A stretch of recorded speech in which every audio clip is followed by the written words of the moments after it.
Hello there! Hope you're doing great today. Last week I did a thing on the Eisenhower matrix, and today I'm going to do something about how the mistakes you can make that could really screw up your author career, because that's part of the quadrant 4 of the Eisenhower matrix. Special video for this. And so I got 10 of them that I can give you, and a fix for each of them. And so starting with number 1.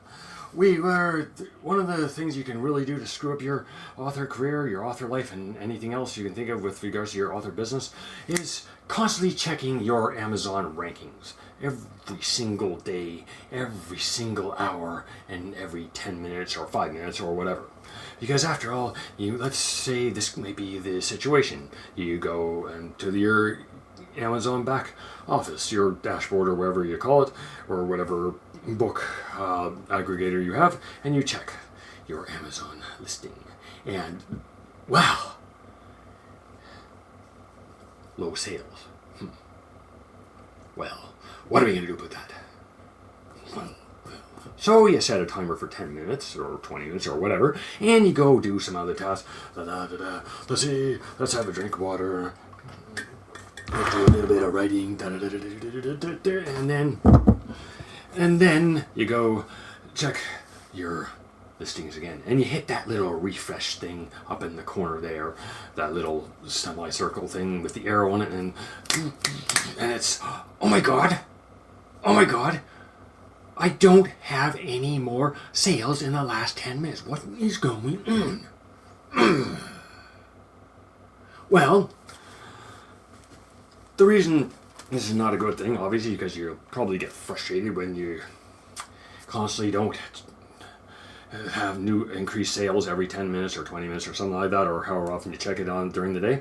And, well, the basic reason it's not just because of that, but because you really can't control what other people do, whether or not they buy your book or do some more page reads in Kindle Unlimited.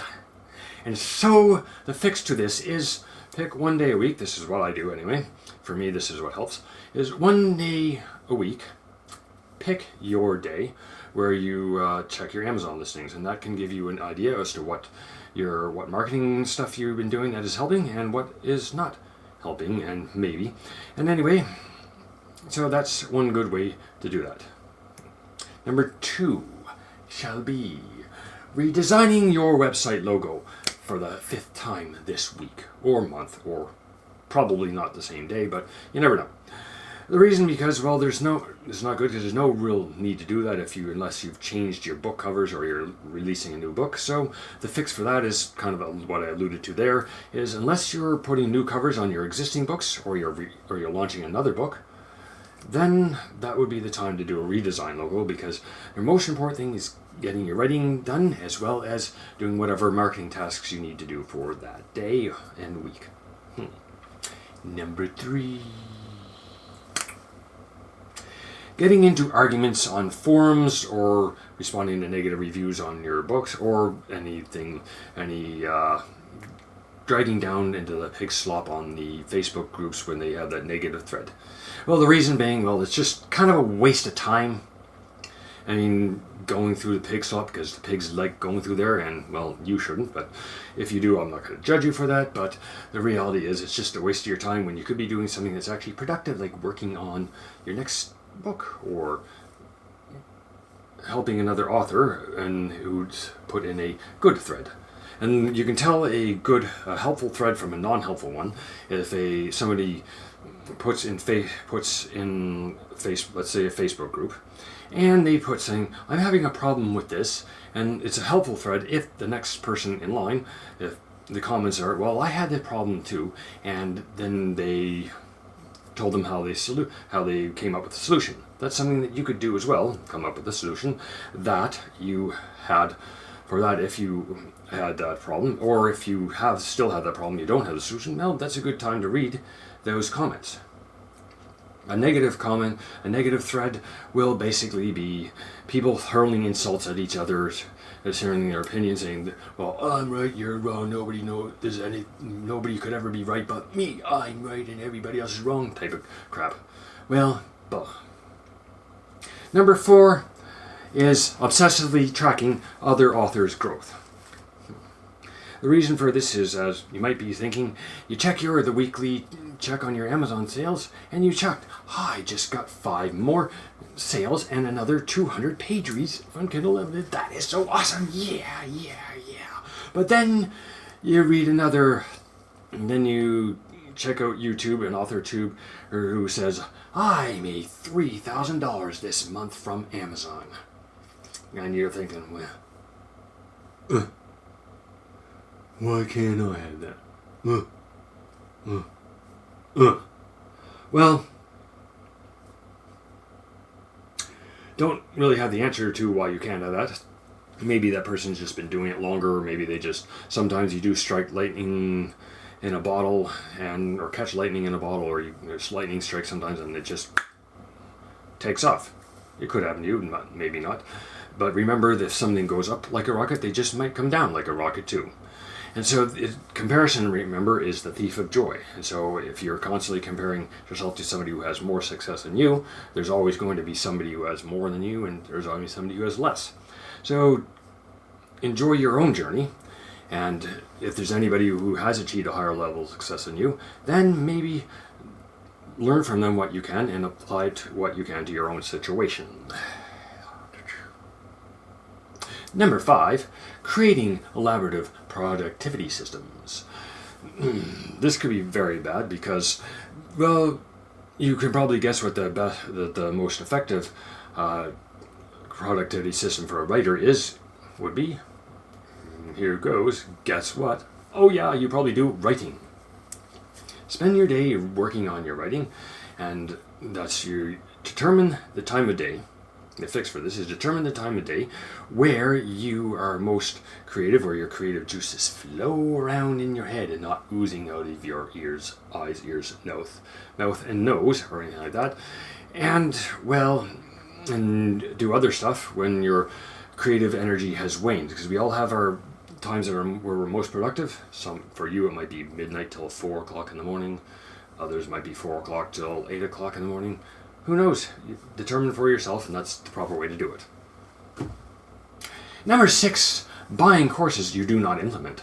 Hey, we've all been there. I know I have. That's shiny object syndrome. You're surfing the net, or you're on when your creative energy has waned, of course.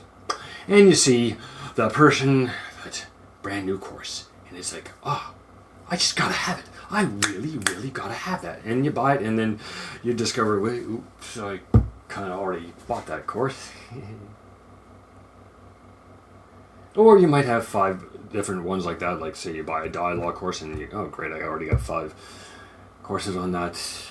Damn, what am I going to do? Well, here's a fix for that, and that is, before you commit to buying another course, make sure you don't already have one that covers that subject. Like, if it's a marketing course, there may be things for marketing your books on TikTok, Instagram, X, or insert any other social media that you have there. And so the thing to do for that is concentrate on one social media platform at a time. Think what you would enjoy most, and if you have a course on that, don't buy another course. And the second thing is, make sure you complete 2 courses that you already have before you buy any more. And number 7, going down research rabbit holes.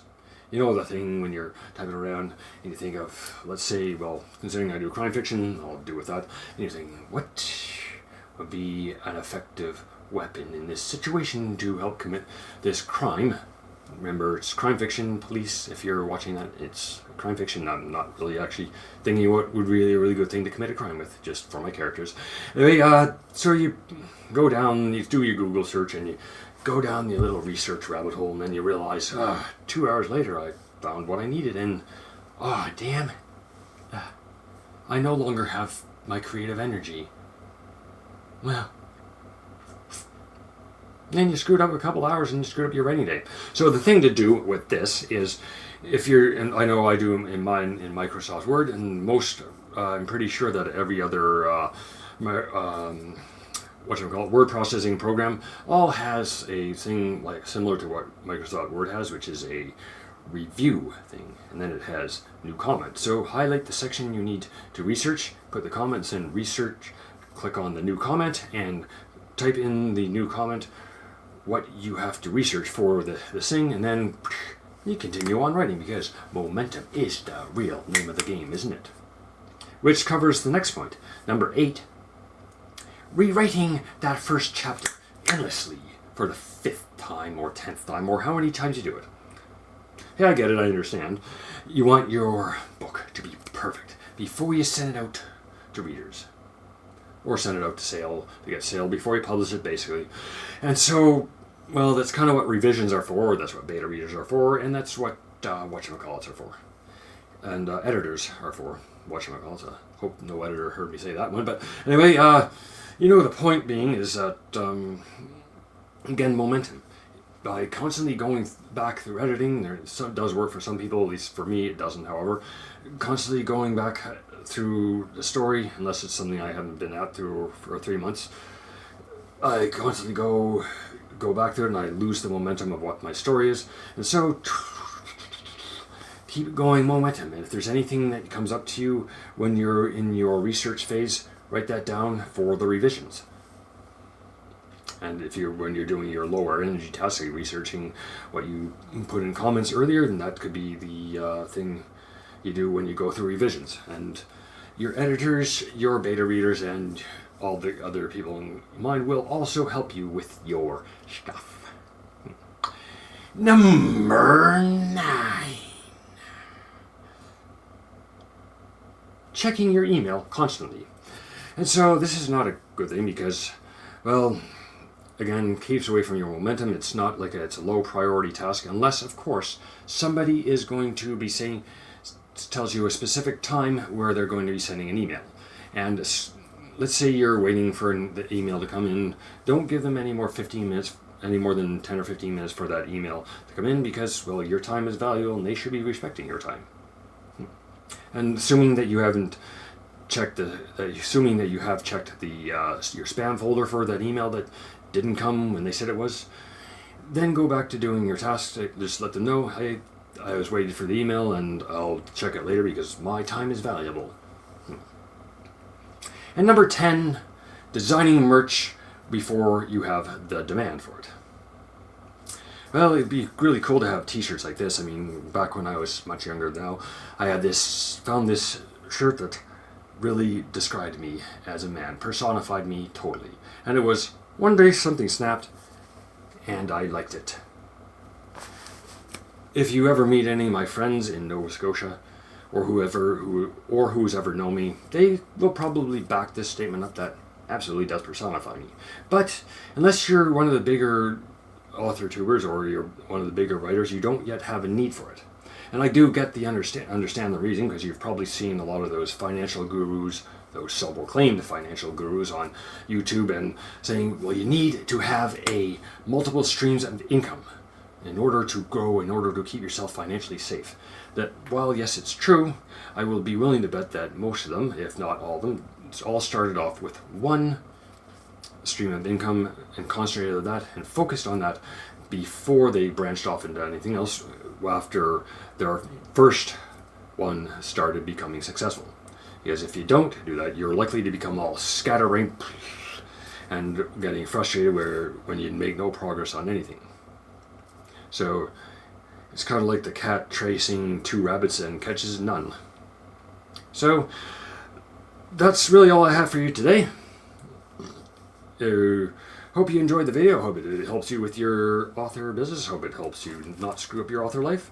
Anyway, don't forget to subscribe to my channel and let me know in the comments what other subject matter you would like me to cover in the future. Anyway, I shall have a great day and have a great week. I shall see you in 7 days. So long, here, everybody.